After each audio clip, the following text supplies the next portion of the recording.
Hello, freak bitches. I mean, I did Jimmy Fallon.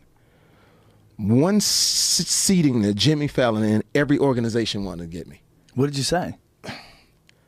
I was doing a joke. I was singing. We were singing these funny songs about who let the dogs out, and so we took "Who Let the Dogs Out" and put it in like a vaudeville or a show tune. Who let the dogs out? Whatever it was, right? But beginning of that, I sort of ad-libbed like.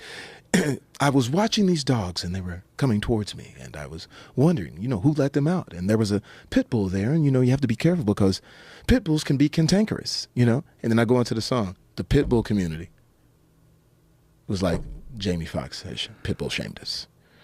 You pit bull shamed? Don't pit bull shame it. Oh, my God. And then there was another thing where Jimmy Fallon was doing some type of, he was saying what was going to be on the next show. And I was doing a bad version of signing, which I actually know how to sign. But I was doing a bad version. You know of sign language? I know sign language. We'll talk more about it later. Whoa. All those types of different things. But as I was doing it as a joke, I didn't know that the person that he was talking about happened to be deaf. Oh, no. Oh, my God. And so then, so it was just all of these things. And I try to tell people, I said, hey, listen, we never mean anything bad. We poke fun, but we don't mean anything bad. But you can't just, you can't kill us. Because I got to keep doing what I do, So it's getting tougher. Well, it's just what we're talking about social media, about people commenting on things that you can't read the comments. There's just too many people. Yeah. And people are always looking for something to be recreationally outraged at. Yeah, and the comments will get that ass too. The comment will hit you right where you are sometimes. You go, damn, this motherfucker's right.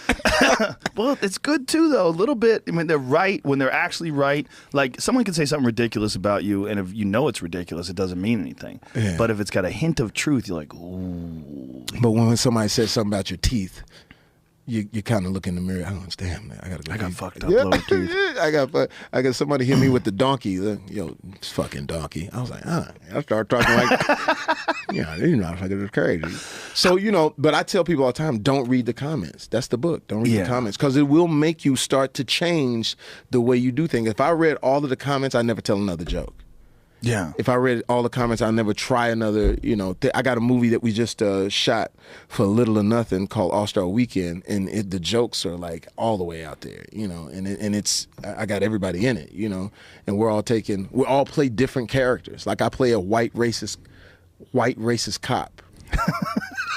And how do you do that? Oh, I'll show it to you. I'll grab this thing and show it to you. But it's, Robert Downey Jr. plays a Mexican. Gerard Butler plays a Russian who loves gymnastics. Benicio del Toro plays this crazy tattoo artist, and we're all doing our thing. So it's like if you read the comments, that'll make you tuck that in. But this is some brilliant, and it's a cool little thing too. It's called All-Star Weekend for a reason. It's about two guys. One guy loves Steph Curry, the other guy loves LeBron James, and all they're trying to do is get to the All-Star game. And it's sort of like this whole journey of running into all these people. So it's dope. But it is some things where it's like, ooh.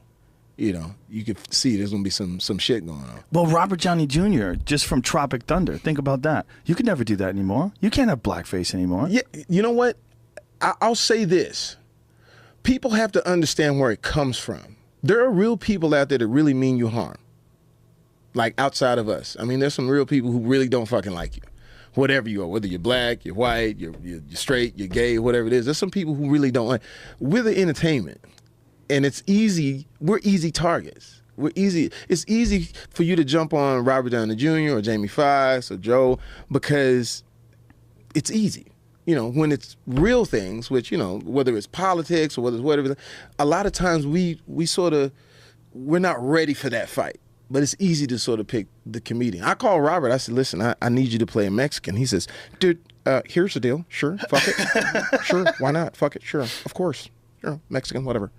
But then he texts back and said, I'm nervous to play the Mexican. I said, well, shit, you played the black dude and you killed that shit. We're just all, we got to be able to do characters. What kind of blowback did he get from playing the black dude? None. Because we fucked with him. It was before The Wire, too, though. It was like, what year was Tropic Thunder? I feel like that was like 10 years ago. It was wild. But here's the thing. We fuck with Robert Downey Jr. Like, that's our guy. Right. Like, I did his birthday party. And my first joke was, how dare you take all of these roles from black people? You know, and everybody's laughing. So it's sort of like the entertainers, man. You got to give us room. You know what I'm saying? Like to play in it. I'll show you when I. Or you got to take that room. You got to take it. You can't worry about. I saw Chappelle somewhere. It was like, you know, they were asking him about his jokes, and he's like, "Yo, man, look, you know, people have said worse shit." And I think he said something about Donald Trump saying grab him by the pussy or some shit, whatever. But it was true. It was like the one thing that you look at what happened with politics this year. People sort of stripped away a lot of things. You know what I'm saying? Regardless of what you believed in, whatever person you voted for, there was a lot of things that were sort of addressed about, like, maybe we were playing things a little too close. Like some of those politicians were afraid to say what Donald Trump was saying, and they ended up being left in the dust because people were a little like, well, he's got a point in the sense that we're playing things a little too close.